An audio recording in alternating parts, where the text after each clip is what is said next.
वालेकुम क्लास। आज हम इन 3 टॉपिक्स के ऊपर शॉर्ट नोट्स देखेंगे। ये हमने पहले पर्सोनल्स के अंदर पढ़े हुए हैं। आज हम इसे डिटेल डिस्क्रिप्शन इसकी देखेंगे। सबसे पहले है user end end users, data administrator and database administrator. First ही हमारे पास है द यूज़र और एंड यूज़र्स।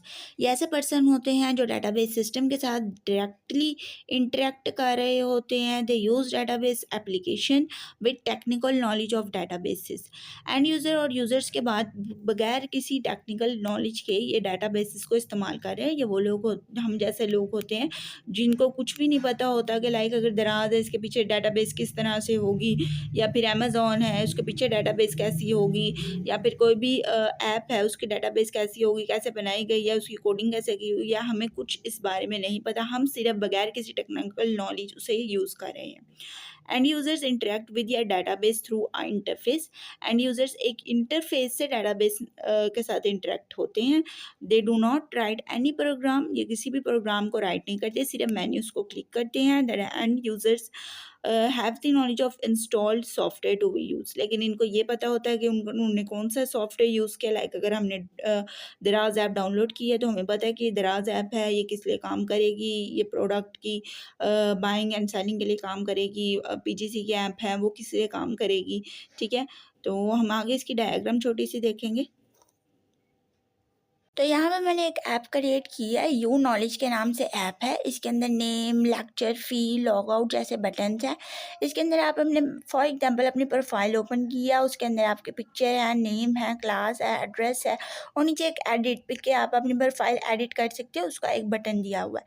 तो ये होती है एप्लीकेशन प्रोग्राम। इसके थ्रू आप लोग अपने डाटाबेस के साथ इंटरेक्ट करते हैं। आपको नहीं पता कि डाटाबेस कैसे काम कर रहा है, उसके अंदर क्या क्या नॉलेज फीड आउट है, और ना ही आपको उसकी प्रोग्रामिंग के बारे में कुछ भी पता है, लेकिन आप लोग एप्लीकेशन प्रोग्राम के थ्रू इजीली उसके साथ इंटरेक्ट कर देते हैं। यही कहलाते हैं हमारे एंड यूज़र्स, जिन्हें कोई टेक्निकल नॉलेज नहीं होती, बट एप्लीकेशन प्रोग्राम के थ्रू वो डाटाबेस के साथ इंटरेक्ट करते हैं, और उसके अंदर से ही एप्लीकेशन प्रोग्राम के अंदर से ही डाटा सारा डाटाबेस के अंदर फीड आउट हो रहा होता है। ओके, और next topic is data administrator. What is data administrator? ये एक ऐसा पर्सन होता है जो इंटायर डाटा, जो कि एक ऑर्गेनाइजेशन ऑफ एन ऑर्गेनाइजेशन ही normally develops overall functional requirement for database used in the organization, control and manage the whole database system।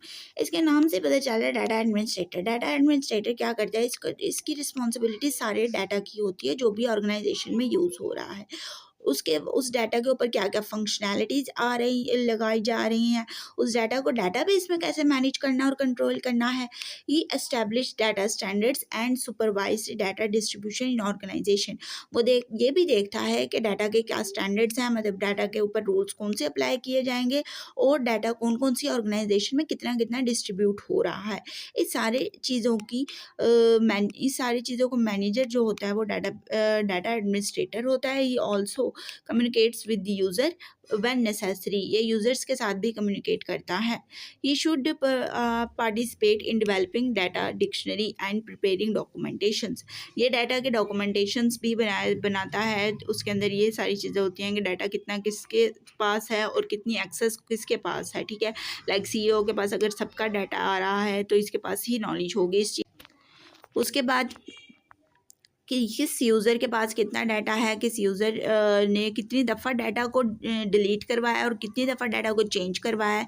ये सारी जो जितनी भी इंफॉर्मेशन है, नॉलेज है, वो डाटा एडमिनिस्ट्रेटर के पास ही होगी। He conduct user training when required. जब भी कोई भी अपडेट आती है किसी भी किस्म की और यूज़र को उस चीज़ को चलाना नहीं आ रहा होता, तो ये ही बंदा होता है डाटा एडमिनिस्ट्रेटर, जो यूज़र की ट्रेनिंग करवाता है कि किस चीज़ को किस तरह ऑपरेट करना है। लाइक अगर आप एटीएम के अंदर अपना बैंक अकाउंट सिस्टम ऑन करवाते हैं तो एटीएम आपको नहीं चलाने आ रहा होता, तो यही जो बंदा होता है डाटा एडमिनिस्ट्रेटर, यही आपको बताता है कि आपने ऐप को, मशीन को किस तरह से यूज़ करना है।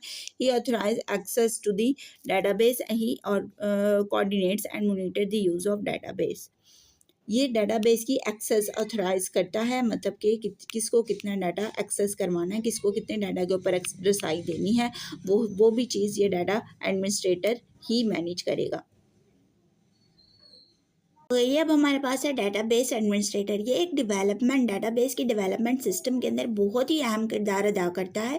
ऊपर जो हमने पढ़ा वो डाटा एडमिनिस्ट्रेटर, वो सिर्फ डाटा को डिज़ाइन करेगा, देखेगा, मैनेज करेगा, लेकिन ये पूरी डेटाबेस को डिज़ाइन करेगा, इम्प्लीमेंट करेगा, उस पर ऑपरेशंस परफॉर्म करेगा, क्यूरीज परफॉर्म करेगा, उसे मैनेज करेगा और उसकी मेंटेनेंस भी यही करेगा। कि लाइक 100 पीपल्स के लिए पहले डाटा बनाया और अब हमने 1000 पीपल्स के लिए डाटा बनाना है, तो ये सारी मेंटेनेंस कौन करेगा? Database administrator. ये गुड मैनेजेबल और टेक्निकल और डिप्लोमेटिक स्किल्स इसके अंदर होते हैं। मैनेज करने के अच्छे स्किल्स होते हैं, टेक्निकल अच्छे स्किल्स होते हैं इसके पास, और डिप्लोमेटिक मतलब तनाज़ात को सुलझाने के अच्छे स्किल्स इसके पास होते हैं। मैनेजरल स्किल जो होते हैं वो इसकी प्लानिंग, कोऑर्डिनेटिंग और कैरिंग आउट डिफरेंट टास्क, कि एक टास्क को किस तरह प्लान करना है, अपनी टीम के साथ कैसे कोऑर्डिनेट करना है और हर टास्क के अंदर किस तरह मूव करना, प्रोसेस करना है, वो स्किल्स इसके पास लाजमी होने चाहिए। टेक्निकल स्किल्स किस लिए यूज़ ज़रूरी होते हैं? ताकि वो हार्डवेयर और सॉफ्टवेयर के जो भी मसाइल आएँ उसको आसानी से हल कर सके। डिप्लोमेटिक स्किल किस लिए इंपॉर्टेंट होते हैं? ताकि वो अपने यूज़र्स के साथ बेहतरीन तरीके से कम्युनिकेट कर सके, उससे पूछ सके उसके नीड्स क्या हैं और उसकी तरह उसी पे आमादा कर सके, डिटरमाइन कर सके चीज़ों को। इंपॉर्टेंट रिस्पॉन्सिबिलिटीज़ और परफॉर्म बाय डीबीए, मतलब डेटाबेस एडमिनिस्ट्रेटर कौन कौन से इंपॉर्टेंट टास्क और रिस्पॉन्सिबिलिटीज़ को परफॉर्म करता है वो आगे हम देखेंगे। फर्स्ट रिस्पॉन्सिबिलिटी है installation of database software. Database software को इंस्टॉल करना, उसको मोनीटर करना कि वो ठीक तरह इंस्टॉल हुआ है विदाउट एनी बग्स और एरर्स के नहीं। ये दो चीज़ें हमारे पास डीपीए की रिस्पॉन्सिबिलिटीज़ के अंदर शामिल होता है। अगली चीज़ है कि अगर कोई भी बग या एरर अंदर प्रॉब्लम क्रिएट कर रहा है, अगर हो जाता है तो उसको सॉल्व करना। Assigning permission to different user to use database system. Database system को भी आपने असाइन करना होता है, उसकी भी परमिशन देनी होती है। ये एक्सेस नहीं है, ये परमिशन है। एक्सेस डीबी देता है, डाटा एडमिनिस्ट्रेटर देता है, डीए देता है। ये डीबीए जो है वो असाइनिंग परमिशन यूज़र्स को देता है कि डेटाबेस आप यूज़ कर सकते हो या नहीं कर सकते। फॉर एग्जांपल, अगर आप लोगों ने किसी एलएमएस में लर्निंग मैनेजमेंट सिस्टम के अंदर आपने एक ऐप बनाई है, उसके अंदर अगर आपने फ़ी पे नहीं की तो डेटाबेस आपको बुक्स के ऊपर परमिशन असाइन नहीं करेगा कि आप लोग बुक्स वगैरह ओपन करके देख सकें।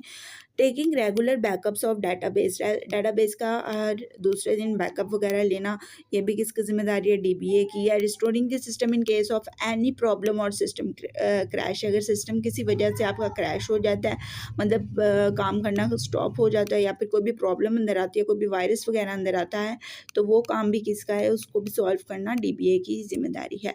होप सो आपको इन टॉपिक्स की समझ आ गई होगी। अगर आपकी कोई भी क्यूरी या कमेंट हुआ तो आप लोग कमेंट बॉक्स में पूछ सकते हैं। अल्लाह हाफिज़।